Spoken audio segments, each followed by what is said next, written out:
This is Barnstable Today for Wednesday, April 22nd. Welcome aboard. I'm Mark Mumford. And please keep in mind that the meetings we cover are available on demand at the town's website, town.barnstable.ma.us. A safety issue along the Cotuit waterfront is our top story today. Thanks for joining us. I'm Kevin Friel. The town of Barnstable's Growth Management Department was on the agenda at last evening's Conservation Commission meeting. They were seeking permission to try a new approach to solve an ongoing problem. Our last RDA for tonight is Town of Barnstable Growth Management Department. Fill in space between concrete slabs with native crushed stone, larger stones to be placed along edge of ramp to hold crushed stone in place. Rebury cable at 85 Old Shore Road, Cotuit, as shown on Assessors Map 035, parcel 072. Good evening. How are you? Good evening. Good. I'm Nicole Frame, and I'm working with the Growth Management Department with Alicia Stanley. And would like to, if you've gone down and seen, you see that it's a safety hazard. There's spaces about 3 to 4 inches wide between where the stone is washed out on the ramp, and it is a safety concern. People could get hurt and fall. One change that we are making is, after some discussion, it was determined that just putting large rocks probably would not hold that rock, the smaller gravel, in place. So we will be, instead of putting large rocks, put gravel, like curbing flush right up against it, in hopes that that will keep the stone in place. Conservation Commission member Louise Foster added her own experience to the discussion. I was kayaking there, and one of my companions was getting out of his canoe, and he was kind of heavy set, and his foot got caught between those concrete logs, if you will, and he fell over and he broke his leg. So the safety issues here are huge, I think. Now, the good news is that as far as the Rope Beach situation is concerned, they're not as far apart as they are at the Punkhorn. Mm-hmm. But a small, someone with a smaller foot, like a child, could possibly run into the same thing, and it certainly is a tripping hazard, as you said.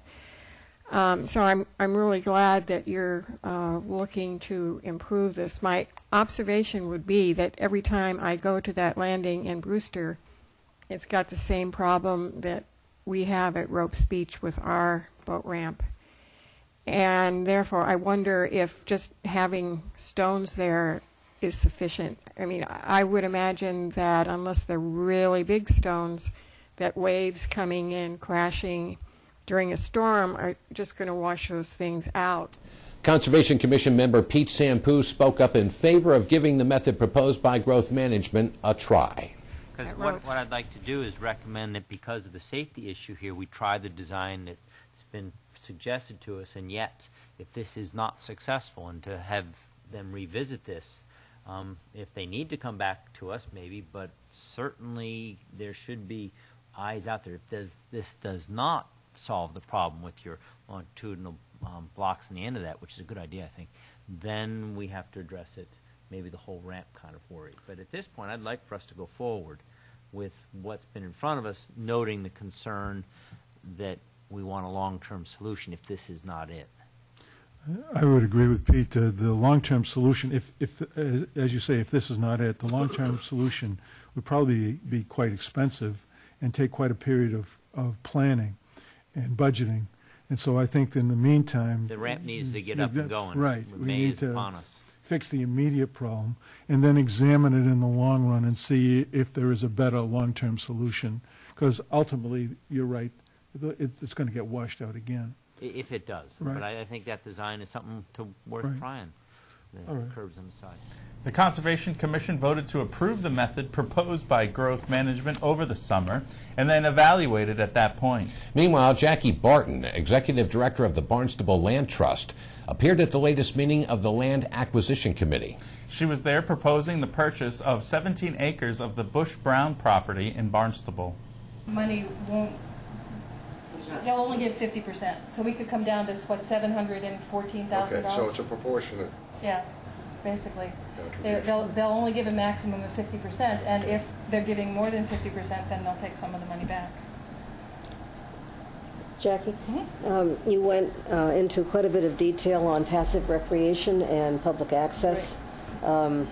Say again, and you may have alluded to it, I can't quite visualize this piece of property.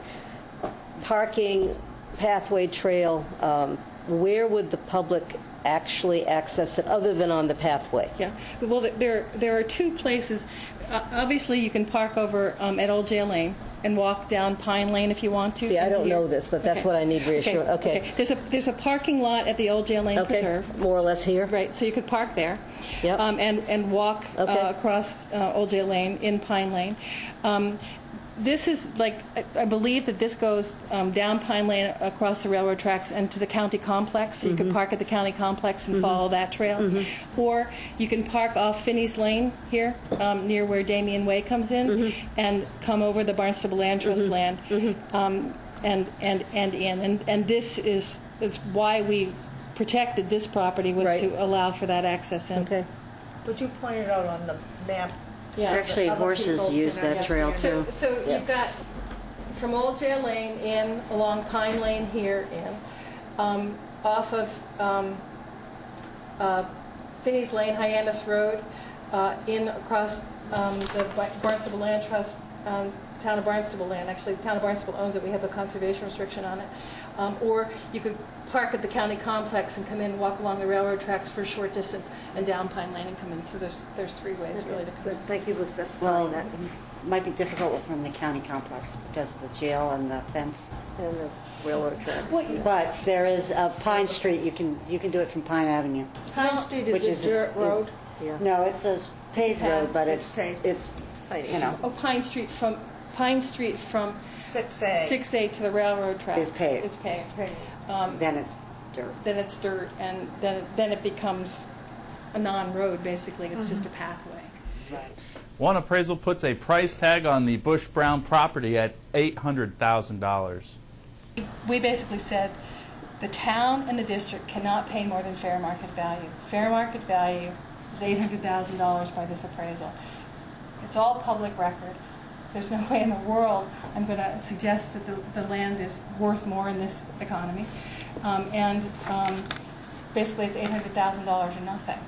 They came back and wanted more money. We said it's $800,000 or nothing, and they basically sat and thought about it for a while and said, okay, we'll work with you. So the attorneys are working now around the clock to get the subdivision approved from the planning board so that they have a lot that they can convey, basically, because right now they can't convey it. Because if they were to convey it out, they wouldn't be able to move the development over to the other side. And I think it's important to stress to the public, because this is the question that keeps coming up to me. This is three-pronged. If one piece does not work, this does not happen. Right. So people are saying to me, well, what if the town council does not approve of their piece? Does that mean the district has to pick up the tab? Project's dead in the water. No, it takes care of it. I mean, if the town council says no, it doesn't matter what the district says. District So says no, it doesn't if matter the district says no, it doesn't matter what the town council says. So it's very important for people to understand that all three pieces work together, or this doesn't work. Right. The Conservation Commission voted to support the purchase of the Bush Brown property, but the process still has hurdles to clear, including the town council. And just a reminder that you can find the meetings we cover on demand at the town's website, town.barnstable.ma.us. Meanwhile, on the town calendar tonight, Old Kings Highway meets at 7 o'clock in the West Barnstable Community Building. Thanks for joining us today. I'm Kevin Friel. We'll meet you right back here tomorrow. I'm Mark Mumford.